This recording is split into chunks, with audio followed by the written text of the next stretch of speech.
حسین ستارہ ابو ہریرہ، نبی کا پیارا ابو ہریرہ۔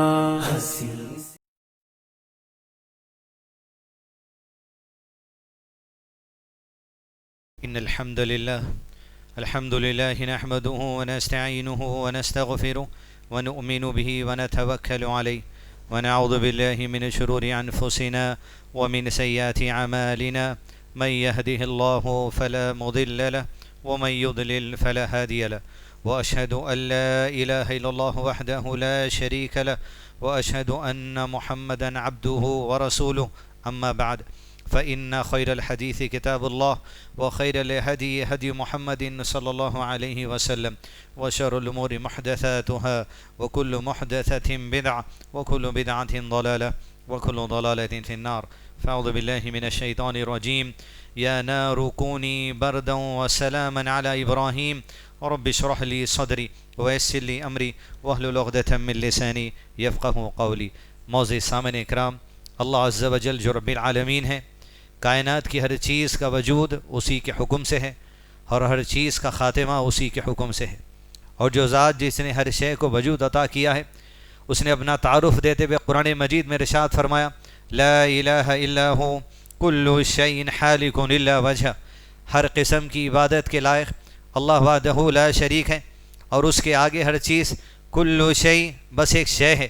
اور اللہ کے لیے جس طرح تخلیق ایک شے کی تخلیق کے برابر ہے، خاتمہ بھی ایک شے کی تخلیق ہی کے برابر ہے. الا وجہ، باقی رہنے والی ذات صرف اللہ عز و جل کی ہے. الحی القیوم، ہمیشہ سے زندہ، ہمیشہ زندہ رہنے والی ذات. عزیز دوستو، انسانوں میں وجود دینا، اللہ کی دوسری مخلوق کو وجود دینا، یہ اللہ کے حکم سے ہے. اور اللہ کی مخلوق میں ایک مخلوق انسان ہیں، جنات ہیں، فرشتے ہیں، جانور ہیں، پرندے ہیں، جنات ہیں، مختلف مخلوق ہیں، جس میں سے بہت سو کا علم اللہ نے ہمیں دیا ہے، اور کچھ ایسے جس کا علم ہمیں نہیں ہے. لیکن ہر چیز کا واضح علم اللہ عز و جل کو ہے کہ تخلیق کا کون سا حصہ کس طرف اللہ عز و جل کا زندگی گزار رہا ہے.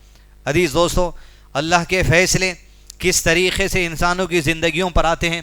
انسان یقیناً بے پرواہ ہے، جاہل ہے، اللہ عز و جل کی رحمت سے نا امید ہو جاتا ہے، اور اللہ عز و جل کے عذاب اور اللہ کی پکڑ سے بھی بے پرواہ ہو جاتا ہے. عزیز دوستو، دنیا نے آج ایک نظارہ دیکھا کہ کیلیفورنیا کے علاقے میں ایک ایسی جنگل کی آگ دنیا میں پھیلتی چلی گئی کہ ہزاروں گھر اس آگ کے لپیٹے میں آ کر راکھ بن گئے، ریت ہو گئے. جہاں پر دنیا کا سب سے محفوظ ترین علاقہ جسے سمجھنا جا رہا تھا، جہاں دنیا کی سب سے محفوظ ترین علاقے اور سپر پاور ملٹری جسے سمجھا جا رہا تھا، عزیز دوستو، ایسے لوگ تکبر بھی اپنی زندگی گزار رہے تھے کہ جس تکبر میں وہ لوگ چاہتے تھے کہ دنیا کے اندر امن پسند جو مسلمان ہیں، خیر والے جو مسلمان ہیں، ان کی تباہی پر خوش ہونا ان کے دلوں کے اندر خوشی کا سبب بن رہا تھا. عزیز دوستو، جہاں آگ لگنے کے مختلف وجوہات دنیا کے اندر بیان کیے جا رہے ہیں. آگ فلاں جگہ سے لگ گئی، سگریٹ پھینکنے سے لگ گئی، چیٹ جی پی ٹی کی وجہ سے پانی کم ہو جانے سے لگ گئی، پانی نہیں ہونے کی وجہ سے لگ گئی، ہوائیں چلنے کی وجہ سے لگ گئی. بات دراصل میں یہ عزیز دوستو، آگ کے لگنے کی وجوہات تھیوری کے ذریعے یا کوئی اور ریسرچ کے ذریعے آنے والے دن میں کچھ بھی آپ کے سامنے رکھ دی جائے، لیکن اگر ہمارے علم میں سچائی ہے، ہمارے نظریے میں سچائی ہے، یہ آگ کی بنیادی وجہ آج اگر ہیں عزیز دوستو، وہ غازہ کے معصوم مسلمانوں کی بد دعا اور ہائے کی وجہ ہے، جو آج گھر جل کے راکھ ہو گئے ان لوگوں کے، جو یہ اپنے محلوں میں رہتے ہوئے، اپنے علاقوں میں رہتے ہوئے مسلمانوں کی بربادی پر خوشی محسوس کر رہے تھے. وہ معصوم مسلمان، وہ سیویلینز جو معصوم تھے انتہائی طور پر، جن کا کوئی جو سو قصور نہیں تھا، آج یہ ان کی بد دعاؤں کا نتیجہ ہے. اگر ہم ہمارے علم میں صحیح ہیں، ہمارے نظریے میں صحیح ہیں کہ آج جہاں جن مسلمانوں کے ایک سال سے گھروں کو برباد کرنے میں، 45,000 معصوم سیویلینز کو ختم کرنے میں، آج عزیز دوستو بلینز آف ڈالر خرچ کر دیے گئے. F-16 کا استعمال کیا گیا، بیلسٹک میزائل کا استعمال کیا گیا، ٹینکوں کا استعمال کیا گیا، بم کا استعمال کیا گیا، ہتھیار کا استعمال کیا گیا، ہزاروں کی فوج کا استعمال کیا گیا. نتیجہ کیا ہے؟ چند مسلمانوں کے گھروں کو ریت بنا دیا گیا. لیکن عزیز دوستو، اللہ کی سنت یہ ہے کہ ایک کافر کے حق میں اگر مسلمان ظلم کرے گا اور اگر ایک کافر مسلمان کو بھی بد دعا دے گا تو اللہ اس کافر کی بھی بد دعا قبول کرتا ہے. اور وہ ایمان والے جب اللہ کے ہاتھ اللہ کے دربار میں اپنے گھروں کی ریت پر کھڑے ہو کے جب ہاتھ اٹھائیں کہ اللہ ہمارے ساتھ جو ہے ان کے اوپر لعنت کی جو بد دعا کی حدیث دوستو تصور کر کے دیکھیے. کوئی بیلسٹک میزائل کی ضرورت نہیں پڑی, کوئی بارود کی ضرورت نہیں پڑی, کوئی ٹینک کی ضرورت نہیں پڑی, لاکھوں لوگ بے گھر ہو گئے صرف ایک چنگاری کی وجہ سے. وہ چنگاری کہاں سے آئی کسی کو پتہ نہیں ہے, وہ چنگاری لگنے کی وجہ کیا تھی کسی کو پتہ نہیں ہے. عزیز دوستو یہ اللہ کی نشانی ہے, اللہ کی آیات ہیں, اللہ کا عذاب ہے جسے مسلمانوں کے لیے بھی عبرت جیسو ہے اور اس کے ساتھ ساتھ ان کفار کے لیے بھی جو امن پسند مسلمانوں کو جو تکلیف پہنچتی ہے اس پر خوشی محسوس کر رہے تھے. یہ ان کے لیے بھی عبرت ہے, یہ ان کے لیے بھی پیغام ہے. اپنی اصلاح کر لو, اپنے کفر کو چھوڑ دو, اپنے ایمان کی طرف پلٹ کر آ جاؤ. اور مسلمانوں کے لیے نشانی ہے کہ اللہ عز و جل کہ جب بدلے کے لیے تم ہاتھ اٹھاتے ہو مظلوم کی بد دعا کو اللہ واپس نہیں لوٹاتا. یقیناً یہ ان معصوم مسلمانوں کی بد دعاؤں کا بھی ایک نتیجہ ہے. عزیز دوستو اس وقت دو قسم کے عذابات ہیں جو اس کیلیفورنیا کے علاقے میں جو مسلط کر دیے گئے. ایک عذاب اللہ کی شکل جو ہوتی ہے وہ آگ کی شکل ہے, اور دوسرا اللہ کی جو عذاب کی ایک شکل ہے وہ ہوا کی شکل ہے.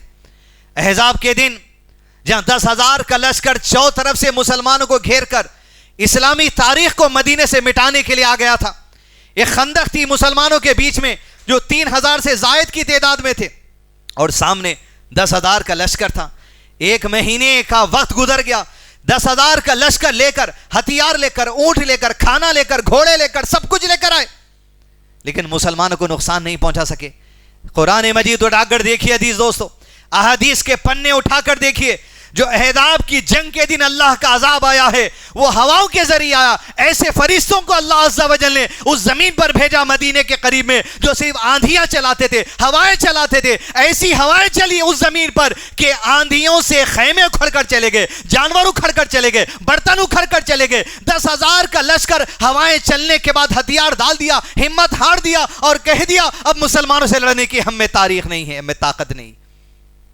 اللہ کا عذاب کی ایک شکل ہوا ہے, اور آج آگ رکنے کا نام نہیں لے رہی. اس کی سب سے بڑی وجہ ایک بیان یہ کی جا رہی ہے 113 کلومیٹر پرتی گھنٹے کی رفتار سے ہوائیں چلی کیلیفورنیا میں. طاقت نہیں ہے انسان کے اندر اس ہوا کو روکنے کی. جہاں شعلہ لگتا ہوا چنگاریوں کو بڑھاتے جاتی, وہ ہوا سے چنگاری دوسری کا جگتے. بلینز اور روپیز کے لوگوں کے رزق گھٹ جل کے راکھ ہو گئے.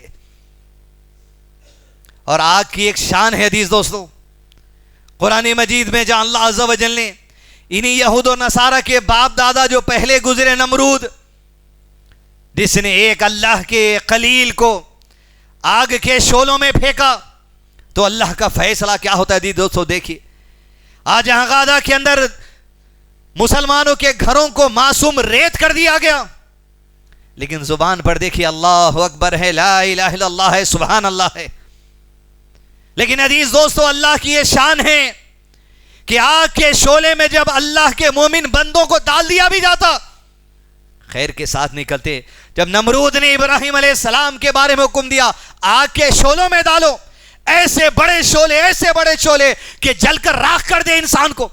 جب ابراہیم علیہ السلام کو ڈالا گیا رب کا فیصلہ آسمان سے آیا, یا نار کونی برداً وسلاما علی ابراہیم, اے آگ پوری سلامتی کے ساتھ ابراہیم پر ٹھنڈی ہو جانا. اور جب آگ کو اللہ کا حکم ہوا ان شعلوں میں سے پوری سلامتی کے ساتھ اللہ کا خلیل نکلتا ہے. لیکن یاد رکھو کیلیفورنیا کے اندر یہ آگ اور ہوائیں جو چل رہی ہیں, تم اس آگ پر قابو پا رہے ہو, لیکن جب آگ قابو پاتی ہے یاد رکھو تمہیں ریت, راکھ اور لاشوں کے سوا کوئی دوسری چیز نہیں مل رہی. لیکن جب اللہ کا حکم ہوتا ہے شعلے بھی سلامتی کے ساتھ انسانوں کو باہر نکال لیتے. یہ پیغام ہے ان نصارہ کے لیے, ان یہود کے لیے, ان مشرکین کے لیے جو اللہ سے بغاوت میں ہے, اللہ کے دین سے نفرت میں ہے, اللہ کے رسول صلی اللہ علیہ وسلم کی نفرت میں ہے. مسلمان امن پسند جس دین پر عمل کر رہے ہیں اس سے نفرت میں ہے. اللہ نے آنکھوں سے تمہیں نشانی بتا دی ہے. اور مسلمانوں یہ ہمارے لیے بھی پیغام ہے. اس لیے جب آگ لگتی کچے پتوں پر آگ نہیں لگتی, صرف سوکھے پر آگ لگتی. لیکن جب اللہ کا عذاب آتا ہے کچے سوکھے سب جل جاتے. یاد رکھیے اللہ کا اگر عذاب ہمارے گناہوں کے وبال سے اگر بستیوں پر شہروں پر آیا, یاد رکھو ایمان والے تم بھی اس کے اندر جھلس سکتے.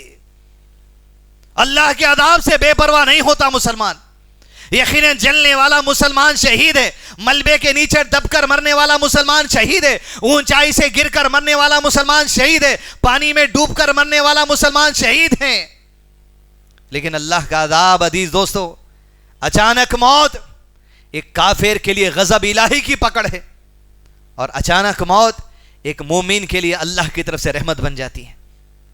عزیز دوستو, دنیا میں کوئی آگ کے شعلوں کے ذریعے تباہ ہوگا, کوئی کھیلتے کھیلتے جو سو موت آ جائے گی, کسی کو سجود میں موت آ جائے گی, کسی کو نماز میں موت آ جائے, کسی کو ہسپتال میں موت آ جائے, کسی کو گھر میں موت آ جائے, پلٹ کے سب کو اللہ عزوجل کے دربار میں آنا ہے.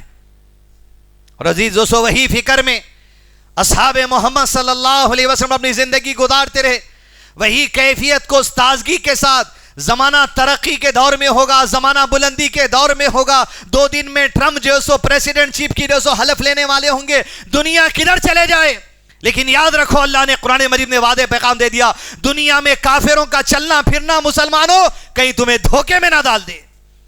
ان کی مصروفیت, ان کی بھاگ دوڑ, تم دنیا کے اندر ایسے مت کھو جاؤ کہ اپنے دین کو بھلا دو. یہ کیسی دنیا کہ جس کی دولت کے پیچھے تم پڑے ہو, یقیناً حلال کمانا کماؤ, یقیناً کوششیں جدوجہد کرتے جاؤ. تم کماؤ گے تو تم زکات دے سکو گے, تم کماؤ گے تو ماں باپ کا ادا کر سکو گے, تم کماؤ گے تو بیوی بچوں کا ادا کر سکو گے. لیکن یاد رکھو عزیز دوستو, یہ کافروں کی بھاگ دوڑ دیکھ کے, یہ دنیا پرستوں کی بھاگ دوڑ دیکھ کے تمہارے دینی مزاج تمہارے کاروبار سے ختم نہ ہو جائے, تمہارا دینی مزاج تمہاری رشتہ داری سے ختم نہ ہو جائے, تمہارا دینی مزاج تمہاری کالج اور اسکول کی زندگی سے ختم نہ ہو جائے, تمہارا دینی مزاج مساجد سے ختم نہ ہو جائے, تمہارا دینی مزاج مدارس سے ختم نہ ہو جائے, تمہارا دینی مزاج اپنے رشتہ داروں کی مدد کرنے کا جذبہ ختم نہ کر دے. دنیا کی بھاگ دوڑ میں لوگوں کو دیکھ کر دھوکے میں مت آ جاؤ. یہ دنیا جس کی وجہ سے آج اگر مسلمان اپنا دین برباد کر رہا ہے, یہ کیسی دنیا, اور یہ کیسی دنیا کی بیوی چاہے جتنی خوبصورت ہو, جو اپنے شوہر کو نماز کے لیے اٹھا نہیں سک رہی, ایسی دنیا والی بیوی کا کیا فائدہ. ایسی دنیا کا دولت مند شوہر, ایسی دنیا کے دولت مند شوہر کا کیا فائدہ جو اپنی بیوی کو بغیر حجاب کے گھر کے باہر لے کر جائے, غیر مردوں کی نظر پڑے, دل میں غیرت اور حیا شرم محسوس نہ ہو. ایسی دنیا والے دولت مند شوہر کا کیا فائدہ اس بیوی کے لیے جو اپنی آخرت کو برباد کر رہی ہے. ایسی دنیا کے بڑے بڑے کاروبار, کروڑوں کمانے والے, لاکھوں کمانے والے, بلینز کمانے والے, اس کا کیا فائدہ جس کے ذریعے تم اپنے ماں باپ کے اوپر صحیح صدقہ نہیں کر سک رہے, جس کے اوپر تم مسلمانوں کے لیے صدقہ خیرات زکات نہیں کر سک رہے, جس کے لیے تم کسی بیوہ کی مدد نہیں کر سک رہے, جس کے لیے تم وہ غریب رشتہ دار جو تمہارے سامنے ہاتھ نہیں پھیلاتے, تمہارے سامنے زبان نہیں کھولتے, ان کی مدد نہیں کر سک رہے. ایسی دنیا کا کیا فائدہ جو تمہارے دین کو برباد کر دے. اور تعجب, سونا رکھنے والے مسلمان, دولت رکھنے والے مسلمان, رمضان کا مہینہ انشاءاللہ قریب ہے, اللہ سلامتی کے ساتھ ہمیں اس رمضان بھی عطا کر دے, آمین. عزیز دوستو, بہانے بازی اگر سیکھنا ہے تو اس وقت اس امت سے سیکھا جائے. سونا رکھتے ہوئے, ہار رکھتے ہوئے, لچھنار رکھتے ہوئے, کنگن رکھتے ہوئے, بالیاں رکھتے ہوئے, رمضان سے پہلے کسی ایک نے وہاں جدہ سے بیٹھ کر, کیا نام ہے ان کا, ایک صاحب بیٹھے اور کچھ فتوے اہل علم کے اس طریقے سے مس انڈرسٹینڈنگ کر کے امت میں ڈال دیے, استعمال کرنے والے زیور پر زکات نہیں ہے. کیا آپ گولے, سکے اور جو سو کوئنز بنا کے لوگ مسلمان رکھیں گے؟ اور آج اگر کسی مسلمان عورت کے بعد اگر 10 تولے سونا ہے, 20 تولے سونا ہے, کیا ٹماٹے کاٹتے خود زیور پہن کے کاٹتے بیٹھیں گے؟ کیا کھانا پکاتے خود کنگن پہن لے کے پکاتے بیٹھیں گے؟ سونا ہے دولت ہی کی شکل ہے, لیکن آپ کنگن میں, ہار میں, بالیوں میں اس طریقے سے بنا لیے. رمضان آنے سے پہلے پہلے اب اس فتوے کو عام کیا جاتا ہے. اہل علم کی رائے کے مطابق راجح بات یہی ہے, استعمال والا زیور بھی دولت کی شکل, اس پر بھی زکات دینا ہے. ایسی دولت دنیا کی اس کا کیا فائدہ جس پر زکات نکالنے کے لیے دل میں تکلیف ہو رہی، جبکہ اللہ کے نبی صلی اللہ علیہ وسلم فرمایا خوشی خوشی اپنے مال کی زکات نکالو. اور تعجب کی بات ہے آج خوشی خوشی زکات نکالنے پہ دل میں تکلیف ہے، لیکن سیونگ اکاؤنٹ میں آرا سو سود نکال کے رکھتے جا رہے ہیں، 40 روپے 400 روپے 4000 روپے ٹٹول رہے ہیں، امید میں ہے کوئی مانگے، کوئی رشتہ دار، کوئی دوست، کوئی پوچھو تو صحیح یارو سود کے پیسے نکال کے رکھا، بغیر ثواب کی نیت سے دے دینا چاہ رہا ہوں. یہ عجیب گمراہی امت میں پھیلا دی گئی. میں اہل حدیث علماء کرام سے بھی گزارش کر رہا ہوں اس مسئلے میں عوام کے سامنے وضاحت لا دیجئے. بہت بڑا وبال امت پر ڈال دیا گیا اس وقت، بہت بڑی مشقت اور گمراہی میں ڈال دیا گیا اس وقت. جو سیونگ اکاؤنٹ میں پیسہ آ رہا لے لینا، نہیں تو اپنے خلاف استعمال ہوتا. اچھا یہ آپ کے سود کا پیسہ چھوڑے سو غادہ پہ بمباری ہوئی سو، یہ آپ کے سود کا اماؤنٹ چھوڑے سو آپ جو سو جہاں قتل عام ہوا سو. ارے کیسی بے وقوفی میں گمراہی میں ڈال رہے ہیں امت کو 40 50 400 1000 2000 روپے کے لیے. اور آج عادت صدقے کی کیا ہو گئی، صدقے کا تو لفظ ہی استعمال نہیں کر سکتے وہ پیسہ دینے کے لیے، اس لیے کہ صدقہ عبادتوں میں سے عبادت ہے. کیا کیا جا رہا، جمع کر کے رکھ رہے ہیں. مسلمانوں میں یہی اہل علم کے غلط ایکسپلینیشن یقیناً غلط ہے، واللہ غلط ہے یہ بات. ایکسپلینیشن کی وجہ سے میں اپنے کانوں سے مانگنے والوں کو سنا ہوں، بھائی آپ کا اگر پیسے دینے نہیں ہیں سود کے پیسے تو بھی دے دو. کیوں؟ کسی ایک شخص کے لیے کسی ایک معاملے میں اگر فتویٰ دے دیا گیا امت پھیلا دی، ہر آدمی اہل علم کے پاس سے اپنے مسئلے کو بتا کے فتویٰ نہیں لیا. تعجب کی بات ہے کہ دنیا کے اندر آج مسلمانوں کا، اپنے شہر حیدرآباد کی بات کر رہا ہوں، خبردار سود کا اگر بینک میں پیسہ آتا ہے سب سے پہلا آپشن آپ کے بعد یہ ہے بینک کو ڈکلیریشن لکھ کر دیجئے میرے اکاؤنٹ میں سود نہیں چاہیے. بینک ڈکلیریشن ایکسپٹ کری، میں گواہی دے رہا ہوں اس بات کا، میں بینک والوں سے بات کر گیا. آپ کو جب سود نہیں لینے کا آپشن ہے تو لے رہے ہیں کیوں آپ؟ دوسرا کرنٹ اکاؤنٹ میں ٹرانسفر کروائیے جہاں پر آپ کو منیمم بیلنس مینٹین کرنا پڑتا، نہیں وہ نہیں ہو سکتا بھائی. تیسری چیز سود کا پیسہ جو آپ کے اکاؤنٹ میں آ رہا نہ آپ کا ہے نہ آپ کے والد کا ہے، بینک والا دے رہا، اماؤنٹ نکالیے بینک والے کو دے دیجئے، بھائی آپ دیے سو پیسہ آپ رکھو، یہ پیسہ ہم کو نہیں چاہیے. ارے بھائی جب حلال مال آپ کے پاس ہے وہ صدقہ کرنے آپ کیوں روک لے رہے ہیں؟ شیطان دلوں کو اتنا خوشنما کر کے عمل بتا دیا ہے، حلال روکو حرام سے دو، اپنے باپ کا کیا جا رہا، حرام آیا حرام میں جانے دو. کیا برکت رہیں گی؟ صدقہ سے مال بڑھتا ہے، تم صدقہ ہی نہیں کر رہے مال کہاں سے بڑھیں گا؟ اور یہ جو سود کا پیسہ دے رہے ہیں بغیر ثواب کی نیت، اور اگر آپ کی نیت یہ ہے ثواب ملنا تو کہ اللہ تعالیٰ ثواب دینے والے آپ کو. ارے کیا ڈپلومیٹک بات کر رہے ہیں، کیا دھوکے والی بات کر رہے ہیں ہم دنیا کے سامنے. میں اہل علم سے گزارش کروں گا، اہل الحدیث علماء کرام کا بہت بڑا رول ہے، علماء کرام کا کہ امت میں صحیح عقیدہ پھیلانے میں بھی آپ کا رول ہے، امت میں صحیح فقہ پھیلانے میں بھی آپ کا رول ہے. آپ اس مسئلے میں جو سود لوگوں میں صحیح بات عام کرنا ضروری ہے، ورنہ اہل حدیث توحید پر ہوتے ہوئے سود جمع بھی کر رہے ہیں، سود بانٹ رہے بھی، حلال مال جو ہے وہ ویسے ہی اپنا رکھے ہوا ہے.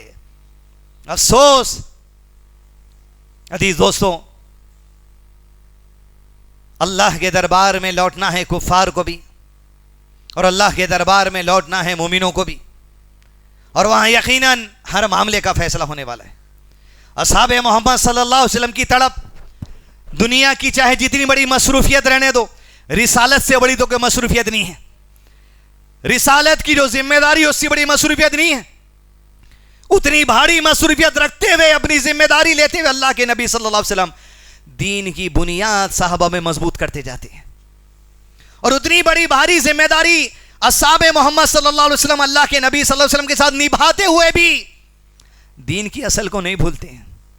پوچھتے انس خادم رسول صلی اللہ علیہ وسلم، اللہ کے نبی صلی اللہ علیہ وسلم ایک فکر لائق ہے. انس نے کہا اللہ کے نبی صلی اللہ علیہ وسلم قیامت کے دن میں آپ کی سفارش طلب کرتا ہوں، دنیا میں موقع ہے میں آج سے طلب کرتا ہوں کہ آپ میری سفارش کریں. اللہ کے رسول صلی اللہ علیہ وسلم نے کہا انس میں انشاءاللہ تیری صفات کروں گا، تیری سفارش اللہ کے دربار میں کروں گا. انس نے پوچھا دنیا کی رنگینی، دنیا کی بھاگ دوڑ کفار کی کچھ بھی ہوں گی، بنیاد مت بھولیے جو دنیا کی ہے اور برزخ کی اور آخرت کی ہے۔ انس نے پوچھا اللہ کے نبی صلی اللہ علیہ وسلم آپ نے سفارش کا وعدہ کر دیا، یہ بتائیے قیامت کے دن میں آپ کو کہاں ڈھونڈوں؟ اللہ کے نبی صلی اللہ علیہ وسلم فرمایا انس قیامت کے دن میری سفارش کا طلبگار ہے، میں اللہ کے ان سے سفارش کروں گا، میں قیامت کے دن 3 جگہوں پہ تجھے ملوں گا، 3 کے علاوہ چوتھی جگہ میں تجھے کہیں ملنے والا نہیں۔ فرمایا آپ صلی اللہ علیہ وسلم سے انس نے اللہ کے نبی صلی اللہ علیہ وسلم بتائیے میں کہاں تلاش کروں؟ فرمایا آپ صلی اللہ علیہ وسلم نے سب سے پہلے انس مجھے علی الصراط، صراط پر تلاش کرنا، میں صراط پہ اوپر موجود رہوں گا۔ صراط کیا ہے عزیز دوستو؟ ایک پل ہے جو جہنم کے اوپر رکھا جائے گا، اس پل کو پار کرتے ہوئے صرف مومنوں کو، اہل علم نے کہا مشرکین کو جہنم میں ڈالے جانے کے بعد پل کو جو سو وہاں پر لایا جائے گا، جہنم کے اوپر رکھا جائے گا، پل سے کہا جائے گا ایمان والوں کو پار کرو، اور لوگ پار کرنے کے لیے پل پہ اوپر جو سو چڑھیں گے، اور پل پار کرنے کے بعد لوگوں کو جنت کا راستہ ہوگا۔ اور پل کہاں رکھا جائے گا؟ پل جہنم کے اوپر رکھا جائے گا۔ عزیز دوستو جہنم کی آگ کے اوپر پل رکھا جائے گا، جن کی موت توحید پر ہوئی وہی پل پر جائیں گے، جو ایمان کی حالت پر مرے وہی پل کو پار کریں گے، لیکن پل کو پار کرنے میں جن کے حق میں دنیا میں کبائر تھے اور اللہ اگر ان کے حق میں عذاب دینا چاہ رہا ہے، ان کی توحید رہتے ہوئے جہنم کا عذاب دے گا اس وقت تک جب تک کہ ان کے گناہوں کی سزا نہ مل جائے، وہ پل سے پھسر کر جہنم میں جا گریں گے۔ اللہ اکبر، اللہ بچائے جہنم کی آگ سے، لمحے بھر کے لیے بھی بچا دیا اللہ ہم سب کو، آمین۔ پل کو رکھا جائے گا، پل پار کرنے کے لیے اللہ کے نبی صلی اللہ علیہ وسلم نے دوسری حدیث میں حذیفہ نے کہا، اللہ کے نبی صلی اللہ علیہ وسلم فرماتے ہیں علی الصراط، میں پل پر رہوں گا۔ کچھ لوگ ایسے ہوں گے پل پر اپنے اعمال کی وجہ سے بجلی کی چمک کی طرح تیزی سے پار ہو جائیں گے۔ فرمایا حذیفہ نے اللہ کے نبی صلی اللہ علیہ وسلم یہ بجلی کی چمک کیا ہوتی ہے؟ کہا حذیفہ کیا دیکھا نہیں تو نے؟ جب بجلی چمکتی ہے تو لمحے بھر کے لیے آتی ہے، جتنی دیر کے لیے آتی ہے اتنی دیر میں بعض ایمان والے اپنے عمل میں جو آگے ہوں گے اللہ پلک جھپکنے کی دیر میں پل انہیں پار کروا دے گا۔ جو اندھیرا ہے، جو تیزی ہے، جو باریکی ہے، جو چکناہٹ ہے، پل میں پار ہو جائیں گے۔ کہا اللہ کے نبی صلی اللہ علیہ وسلم نے حذیفہ دوسرے لوگ اپنے اعمال کی بنا پر ایسے ہوں گے، کیلیفورنیا کی ہوائیں یاد رکھیے، کہا ہوائیں جس رفتار سے چلتی ہیں ان کی تیزی کے برابر اللہ لوگوں کو پل صراط سے پار کرا دے گا۔ 113 کلومیٹر پر آور پل سے پار، 100 کلومیٹر کی تیزی سے پل سے پار، اعمال کی وجہ سے۔ اور کہا تیسرے قسم کے لوگ وہ ہوں گے، جانور جس تیز رفتاری سے دوڑتا ہے اس جانور کی تیز رفتاری کی رفتار سے اللہ چند لوگوں کو پار کرا دے گا۔ اور کچھ لوگ ایسے ہوں گے انسان کی جتنی تیز رفتاری سے جوڑتا ہے، بولٹ سب سے زیادہ تیز بھاگنے والا دنیا میں، انسان کی جتنی تیز رفتاری ہوگی اس کی رفتار کے مقابلے کے برابر اللہ پل سے پار کرا دے گا۔ کچھ ایسے ہوں گے جو پھسلتے ہوئے رینگتے ہوئے پل کو پار کریں گے۔ میں حذیفہ اس دن صراط، مجھے صراط پر پانا میری امت کے لیے میں رب سے اس دن گڑاؤں گا، ربی سلم ربی سلم، اے میرے رب میری امت کو سلامتی دے دے، میری امت پر سلامتی نازل فرما دے۔ عزیز دوستو کہا انس سے میں 3 جگہوں میں سے ایک جگہ تجھے ملنے والا ہوں علی الصراط۔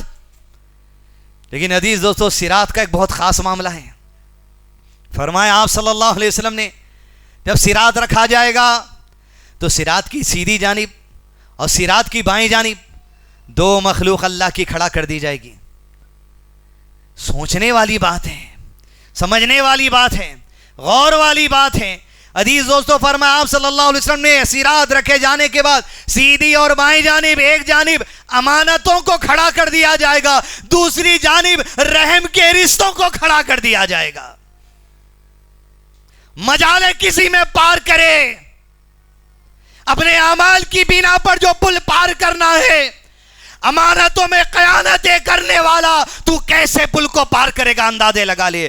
رشتوں میں بربادی لانے والا تو کیسے پل کو پار کرے گا اندازے لگا دے. رشتوں کو چھوٹی بات کے لیے برباد کرنے والا تو پل کو کیسے پار کرے گا اندازہ لگا لے. رشتوں میں آگ لگانے والا, میاں بیوی میں طلاق دلانے والا, میاں بیوی میں دراریں ڈالنے والا, ماں باپ کو لڑانے والا, بھائی بہن کو لڑانے والا, دو مسلمان کو لڑانے والا, مسجد کمیٹیوں کو لڑانے والا, رشتہ داروں کو لڑانے والا, پڑوسیوں کو لڑانے والا, یاد رکھ تیرے ساتھ تیرا یہ عمل ہے جو سب سے لذت والا, سب سے مزیدار دنیا میں ہے کہ تو دو میں درار ڈال دے. یاد رکھ پل کے پار کرنے میں اعمال کا دار و مدار ہے, اور ایک عمل انسان کا جو کھڑا رہے گا وہ پل کے پاس اس کے رشتے کھڑے ہوں گے, رحم کھڑا ہوگا.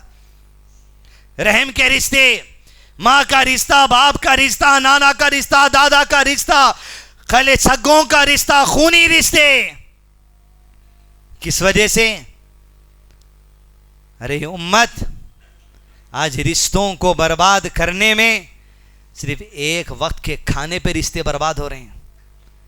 ہم کو دعوت میں نہیں بلائے, کافی ہے اتنا آپ کی سالوں سال رشتوں میں دراری پیدا کرنے کے لیے. ہم کو دعوت میں بلائے لیکن پوچھے نہیں, کافی آپ کا رشتوں کو برباد کرنے کے لیے. آپ کسی سے کچھ معاملات داری کرے, معاملات داری میں اونچ نیچ ہو گئی, پھر خیر ہو گیا, لیکن کافی ہے آپ کے لیے رشتوں کی بربادی کرنے کے لیے.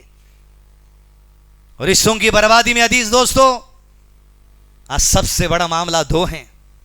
اول ایک زبان, دوسرا یہ دل, یہ نیت. کہ جہاں پر عزیز دوستو زبان کے ذریعے کوئی کسر نہیں چھوڑ رہے میں اور آپ, رشتے داروں کو ذلیل اور رسوا اور بدنام کرنے میں, ان کی عزتیں اچھالنے میں, کیونکہ آپ کو ان کا ایک معاملہ آپ کے دل کو ناگوار گزرا, آپ کے دل کو ناپسند آیا, آپ کی زبان سے ذلیل کرنے میں جب تک آپ مطمئن نہیں ہوتے تب تک آپ ذلیل کرنا چاہ رہے ہیں. اور یہ جو دل کا میل, تہجد گزار بھی رہو, 5 وقت کی نماز مؤذن سے پہلے آ کے پڑھنے والے رہو, لیکن اگر دل صاف نہیں عزیز دوستو, جب پل صراط پار کریں گے لوگ جنت میں داخلہ نہیں ملے گا. اگر جنتی بھی ہے جنت میں داخلہ نہیں ہے. کب تک؟ جب تک کہ جنت کے دروازے پر کھڑا کر اللہ اہل جنت کے دلوں کی صفائی نہیں کرے گا. جو بغض, جو حسد, جو کینہ, جو دلوں میں گندگی تھی وہ پہلے باہر نکالی جائے گی. ادخلوا, اس کے بعد جنت میں داخلہ دیا جائے گا. عزیز دوستو انسان کے لیے زبان, رشتے کیا چیز ہوتے ہیں؟ ایک باپ کی اولاد, لیکن رشتوں میں درار ہے. اللہ نے کہا احسن القصص, ایک بڑا ہی عمدہ قصہ ہم تمہیں سناتے ہیں. ایک باپ کی اولاد, نبی یعقوب علیہ السلام, بیٹا یوسف علیہ السلام, یعقوب علیہ السلام کی دوسری بیوی کے بیٹے, یوسف علیہ السلام سے حسد کرنے والے نبی کے بیٹے ہیں, لیکن دل میں دوسرے بھائی کے لیے میل ہے. پھر اپنی کیا اوقات, مگر کیا دل صاف نہیں کر سکتے؟ یہ تو اللہ کا فیصلہ ہے. دل کی صفائی تم چاہو تو اللہ دوڑتے ہوئے تمہارے طرف آتا ہے ہدایت کے لیے. یوسف علیہ السلام کو بچپن میں اپنے ہاتھوں سے کنویں میں پھینک دیا, کنویں سے اٹھائے مصر میں گئے, سازش ہوئی زلیخا کی, وقت آگے بڑھا, 12 سال جیل میں رہے. اللہ کا فیصلہ ہوا, امانت داری, خیر اور سچائی اور نبوت کی جیت ہوئی. فائنانس منسٹر مصر کے بنا دیے گئے. بڑی عمر ہو گئی. یعقوب علیہ السلام کے وہ بچے جو پھینکے تھے اپنے ہاتھوں سے, یوسف علیہ السلام کے سگے بھائی بنیامین کو لے کر آئے غلہ لینے, راشن لینے, اسی لیے کہ 7 دبلی گائیں, 7 موٹی گائیں, 7 ساحت قحل کے چل رہے تھے, قحط کے راشن بٹوارا چل رہا تھا. کہا اے یوسف, اے امیر, اے وزیر, کھل کر دینا راشن ہمیں. لیکن پہچانے نہیں تھے سامنے جو ہے وہی یوسف ہے جسے پھینک دیا تھا اپنے ہاتھوں سے. یوسف علیہ السلام کو اللہ نے حکم دیا, بنیامین آیا ہے, اللہ کی تدبیر ہے, بنیامین کے بستے میں عزیز مصر کے بادشاہ کا پیالہ ڈال دو, تاکہ زمانے کے قانون کے حساب سے جس کے بستے میں پیالہ ملے گا وہیں روک لیا جائے گا. جیسے بنیامین آئے, یوسف علیہ السلام نے کہا میرے بادو بیٹھ جاؤ, میں تمہارا بھائی ہوں یوسف. سگے بھائی سے کہا, ان سے نہیں کہا. بنیامین بیٹھ گئے بادو, کہا اب دیکھتے جاؤ تدبیر جو اللہ کی ہے. جب راشن لے کے جانے لگے, اعلان کیا گیا بادشاہ کا پیالہ کھو گیا ہے, جو لوگ ہیں دربار کے باہر نہ نکلے, تلاشی لی جائے. تلاشی لی جائے تو بنیا میں کے بستے میں پیالہ نکلا. پیالہ نکلتے ہی یوسف نے کہا ہمارا اصول یہ ہے کہ جس کے بستے میں پیالہ نکلتا ہے اسے روک لیا جاتا ہے جب تک کہ فیصلہ نہیں ہوتا. اب سنیے زبان, دل کا میل ہاتھوں سے کنویں میں پھینک کے, جھوٹا خون رنگوں کا لگا کے جا کے بھی تسلی نہیں تھی. کہاں یوسف علیہ السلام کے چہرے پر جب نفرت پل جاتی, حسد پل جاتی, عزیز دوکھو نکلنا بڑا مشکل ہوتا. معصوم بچے کی عمر سے بالغ ہو گئے, وزیر بن گئے. بھائی جواب دے رہے ہیں کیا؟ قالوا ان يسرق فقد سرق قل له من قبل فأسرها يوسف في نفسه ولم يبدها لهم قال انتم شر مكانا والله اعلم بما تصفون. بھائیوں نے کہا اچھا اس نے چوری کر لی؟ ارے ہمیں تعجب نہیں ہے اے وزیر, اے فائنانس منسٹر, اگر یہ بنیا میں نے چوری کی ہے ہمیں تعجب نہیں ہے, اس لیے فقد سرق اخ له من قبل, اس لیے کہ اس کا ایک بھائی تھا یوسف, وہ بھی چور تھا. اللہ اکبر, اللہ اکبر, اللہ اکبر.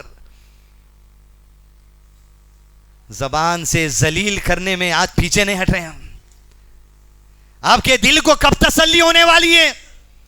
رشتہ داروں کو کس درجے تک ایک مسلمان بھائی دوسرے مسلمان بھائی کو کس درجے تک ذلیل اور رسوا کرنا چاہ رہا. ارے کنویں میں پھینکنے سے بھی تسلی نہیں ملی, کون سے یوسف پہ الزام لگا دیے, ارے اس کا بھائی بھی چور تھا. آپ سنیے, جب چہرے پہ آدمی سنتا ہے بات, وقت کا نبی اللہ نے کیفیت بیان کی. فَأَسَرَّهَا يُوسُفُ فِي نَفْسِهِ وَلَمْ يُبْدِهَا لَهُمْ. یوسف نے جب یہ بات سنی تو اپنے دل میں چھپا لیا اس بات کو. اللہ اکبر, کیسی تہمت لگائی. ایمان والے دلوں میں گھٹ جاتے, آنسو نکل جاتا, لیکن زبانیں نہیں تھک رہی. رشتوں کی کیسی بربادی ہوتی دوستو, یہی تسلی. یہی حسد میں مر گئے تو کیا اللہ کو منہ دکھائیں گے؟ اور جس کے ساتھ تم ذلت کا معاملہ کرنا چاہ رہے ہیں, ساری کی عزت فَلِلَّهِ الْعِزَّةُ جَمِيعًا, اللہ ہی کی ساری عزت ہے, یاد رکھو.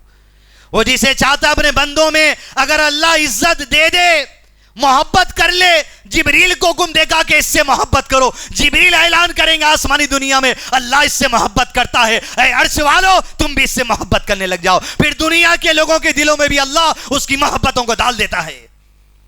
تمہاری زبان کی کیا جرت, تمہاری شرارتوں کی کیا جرت کسی کو ذلیل اور رسوا کرنے میں. پھر بات یہ ہوئی کہ یوسف علیہ السلام نے ان اپنے بھائیوں سے کہا کہ دیکھو کیا ہوا, بھول گئے کہ تم نے میرے اور میرے بھائیوں کے ساتھ جو سو کیا معاملہ کیا تھا, کیا معاملہ کیا تھا. یوسف علیہ السلام نے انہیں یاد دلایا. کیا یاد دلایا؟ پھر جب آئے پلٹ کر یعقوب علیہ السلام سے مشورہ کر کے, تو یوسف علیہ السلام نے کہا کیا ہوا, بھول گئے, بھول گئے کہ تم نے سب مل کر یوسف اور اس کے بھائی کے ساتھ کیسی سازش کی تھی, بھول گئے. جیسے یوسف علیہ السلام نے کہا, احساس ہوا ان کے دلوں کر کہ یوسف یہ کیا جو سو معاملہ کر رہا ہے. پلٹ کر پوچھنے لگے پورے بھائی مل کر ان سے, انت یوسف, کیسے معلوم آپ کو یہ بات, انت یوسف, کیا تم ہی یوسف ہے؟ یوسف نے کہا قال انا یوسف وهذا اخی, میں ہی یوسف جس کو ابھی تم نے چہرے پر چور کہا, میں ہی ہوں یوسف جس کے سگے بھائی بنیامین کو تم نے چور کہا. دیکھ لو اللہ کا وعدہ سچا ہے, جیسے کہا بھائیوں نے اے یوسف معاف کر دے, درگزر کر دے, ہماری غلطی پہ ہم پشیماں ہو گئے. یوسف نے جو کہا تھا, محمد نے وہ کہا صلی اللہ علیہ وسلم, کعبے کی چوکھٹ پہ چھوڑ ٹھہر کر یغفر اللہ لنا, آج تم سب کو معاف کر دیا میں نے. یہ مومنوں کی صفت ہوتی ہے عزیز دوستو. صبر کریے, برداشت کریے, انتظار کریے, نفس کو پاک رکھیے, دل کو پاک رکھیے. آپ صلی اللہ علیہ وسلم کی مجلس، صحابہ کی مجلس، قرنی سب سے بہتر زمانہ. آپ صلی اللہ علیہ وسلم نے کہا اصحاب محمد صلی اللہ علیہ وسلم آج اس مجلس میں ایک جنتی آنے والا ہے، آنکھوں سے دیکھ لو. انس ابن عمر، حضرت عمر کے بیٹے، دوسرے اصحاب محمد صلی اللہ علیہ وسلم کہتے ہیں ہم نے دیکھا کہ آدمی آیا نیا، جس کی داڑھی سے وضو کا پانی ٹپک رہا تھا، جس کے جوتے بائیں ہاتھ میں پکڑا ہوا تھا. ہماری مجلس میں آیا، بیٹھا، مجلس ختم ہو گئی. دوسرے دن مجلس میں آئے، آپ صلی اللہ علیہ وسلم نے پھر سے کہا آج پھر وہ جنتی آنے والا ہے، آنکھوں سے دیکھ لو. دوسرے دن بھی مجلس چلی، علم ہوا، مجلس ختم ہوئی. تیسرا دن آیا، آپ صلی اللہ علیہ وسلم نے کہا پھر جنتی آنے والا ہے، اصحاب محمد آنکھوں سے دیکھ لو صلی اللہ علیہ وسلم. ابن عمر کہتے ہیں تیسرے دن میں دیکھنے کے بعد بے چین ہو گیا. میں اپنے والد عمر بن خطاب کے بعد گیا رضی اللہ عنہ، کہا ابا جان اللہ کی قسم مجھے 3 راتوں تک گھر نہیں آنے کی اجازت دیجیے. کہا بیٹے کیا کرے گا نہیں آ کر؟ کہا یہ کروں گا کہ اللہ کے نبی صلی اللہ علیہ وسلم نے ایک آدمی کے بارے میں 3 دن سے ہمیں کہہ رہے ہیں مسلسل یہ جنتی ہم دیکھ رہے ہیں، میں 3 دن اس آدمی کے ساتھ اس کے گھر میں وقت بتانا چاہتا ہوں، دیکھنا چاہتا ہوں اس کے اعمال کیا ہیں، ذرا میں بھی تو کروں. عمر بن خطاب نے کہا جا اصول علم کے لیے، تحقیق کے لیے جا. اس آدمی سے اجازت دی، اس نے اجازت دے دی. ابن عمر 3 دن 3 رات اس آدمی کے ساتھ رہتے ہیں. کہتے ہیں 3 دن کے بعد میں 3 دن 3 راتیں اس آدمی کے ساتھ رہا، لیکن کوئی خاص بات تو نظر نہیں آئی ہمیں. البتہ رات میں نیند میں جب کروٹ لیتا تھا تو اللہ اکبر اللہ کا ذکر کرتا تھا. اور تعجب کی بات حضرت ابن عمر نے کہی کہ تہجد کو بھی نہیں اٹھتا تھا. پھر جنتی ہے. کروٹ پہ اللہ اکبر کہتا تھا پھر جنتی ہے. مجھے سمجھ نہیں آیا آخر اس میں کیا بات ہے جس کی وجہ سے جنتی کہہ دیا گیا. وہ بات ظاہر نہیں ہوتی تھی ابن عمر کے سامنے، اس لیے کہ وہ معاملہ یہاں کا تھا. زبان کے بعد حدیث دوستو یہ ہے قلب. ابن عمر نے پوچھا اے اللہ کے بندے مجھے کچھ خاص نظر نہیں آیا تجھ میں جو ہم کرتے ہیں، آخر کیا تجھ میں ایسی بات ہے بتا تو صحیح. وہ شخص نے کہا میں نہیں جانتا مجھ میں کیا خاص بات ہے، لیکن 2 باتیں میں کرنے کی کوشش کرتا ہوں. ابن عمر نے کہا وہ تو بات بتا دے کہیں وہ تو نہیں. کہ اول یہ جو نعمتیں بھی اللہ عز و جل دنیا میں کسی مسلمان کو عطا کرتا ہے ان نعمتوں کو دیکھ کر میں اپنے دل میں حسد نہیں کرتا. کہا دوسرا یہ میں کسی مسلمان کے لیے بھی اپنے دل میں برائی پال کے نہیں رکھتا. ابن عمر نے سن کر کہا اللہ کے بندے یہی وہ بات ہے جس کی وجہ سے تجھے جنتی کہا گیا. یہ تیرے لیے آسان ہے، یہ ہمارے لیے مشکل ہے. اللہ اکبر. رشتہ داریوں میں بربادی کی یہی سب سے بڑا سبب ہے حدیث دوستو یہ.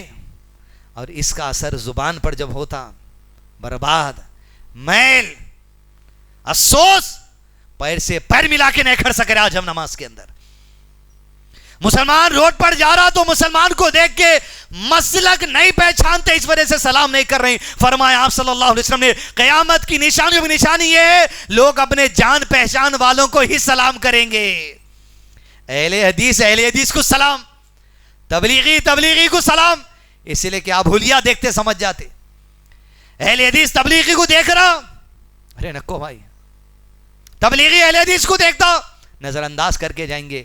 یہ کتنا میل ہے دل میں. پھر پل صراط پار کرنا ہے. کہا انس نے کہا اللہ کے نبی صلی اللہ علیہ وسلم اگر آپ مجھے صراط پر نہ ملیں تو؟ کہا عند المیزان، میں میزان کے درمیان کھڑے رہوں گا انس، وہاں ملنا. میزان ترازو کے 2 پلڑے ہیں، ایک میں نیکیاں تولی جائیں گی، ایک میں برائیاں تولی جائیں گی. نیکیوں کا پلڑا جس کا بھاری ہوگا نام اعمال سیدھے ہاتھ میں دیا جائے گا. برائیوں کا پلڑا جس کا بھاری ہوگا نام اعمال بائیں ہاتھ میں دیا جائے گا. اور جس کو بائیں ہاتھ میں نام اعمال ملا جہنم کا راستہ اس کے لیے ہے، اور جسے سیدھے ہاتھ میں نام اعمال ملا جنت کا راستہ اس کے لیے ہے. انس نے پوچھا صحابہ کی یہ اتنی بڑی خاصیت ہے سوال کرنا. کہ اللہ کے نبی صلی اللہ علیہ وسلم اگر آپ میزان پر نہیں ملے تو؟ فرمایا آپ صلی اللہ علیہ وسلم نے عند الحوض، حوض کوثر پہ مجھ سے ملاقات کرنا، میں دین کے علاوہ کہیں نہیں جانے والا، یا تو صراط پر یا میزان پر یا حوض پر، جہاں امت کو ضرورت ہے آپ گڑ گڑائیں گے ربی سلم ربی سلم، اللہ میری امت پہ سلامتی نازل فرما۔ الحوض کوثر جو جنت کی نہر ہے، انا اعطیناک الکوثر، کوثر کا ایک معنی جنت کی نہر بھی ہے، کوثر کا ایک معنی ان گنت نعمتیں ہیں جو اللہ عز و جل عطا کرنے والا ہے، جو اللہ کے نبی صلی اللہ علیہ وسلم کو عطا کر دی گئی۔ حوض وہ مقام ہے جہاں کوثر کا پانی آ کے جمع ہو جائے گا، اس حوض کے اطراف پیالے ہوں گے، فرمایا ہر نبی کو حوض دیا جائے گا، لیکن سب سے زیادہ تعداد حوض پر پانی پینے کے لیے اگر کوئی ہوگی تو محمد رسول اللہ صلی اللہ علیہ وسلم کی امت ہوگی، جس حوض کے پیالوں کی تعداد آسمان کے ستاروں کی تعداد کے برابر ہوگی۔ حدیث دوستو، یہ پیالے سے پانی پینا کوئی معمولی بات نہیں ہے، دور کر دیا جائے گا کچھ لوگوں کو یہ کہہ کر کہ لوگوں کو پانی سے محروم کر دیا جائے گا اس امت کے، وہ لوگ جو دنیا میں اللہ کے نبی صلی اللہ علیہ وسلم کی وفات کے بعد دین کے نام پر کچھ ایسے اعمال کو دنیا میں پیش کر دیے جو دین کا حصہ نہیں تھے، خرافات تھے، جسے بدعہ کہا جاتا ہے۔ وَكُلُّ بِدْعَةٍ ضَلَالَةٍ وَكُلُّ ضَلَالَةٍ فِي النَّارِ، چھلے کے نام پر، چھٹی کے نام پر، زیارت کے نام پر، دسویں کے نام پر، چہلم کے نام پر، برسی کے نام پر، میلاد کے نام پر، 11ویں کے نام پر کرتا پیجامہ ٹوپی عطر پہن کر لوگوں کو ایسے اعمال بتائے جا رہے ہیں دین ہے، جبکہ وہ دین نہیں ہے۔ وہاں پتا چلے گا جب حوض سے ہکال دیے جائیں گے۔ حدیث دوستو، بدعات سے بچیں، شرک سے بچیں، دل کے میل سے بچیں، زبان کی غلط استعمال سے بچیں۔ دنیا کے اندر اللہ کے فیصلے آتے ہیں جس طرح کیلیفورنیا میں آیا ہے، دنیا میں آئیں گے، برزخ میں بھی آئیں گے، آخرت میں بھی آئیں گے۔ یہ 3 منزلیں ہم سب کو پار کرنی ہیں۔ وصلی اللہ علی نبینا محمد وعلی آلہ وصحبہ وسلم تسلیما کثیرا۔ مزید علماء اور مقررین کے بیانات سننے کے لیے ہمارے YouTube چینل کو سبسکرائب کیجیے۔ جزاک اللہ۔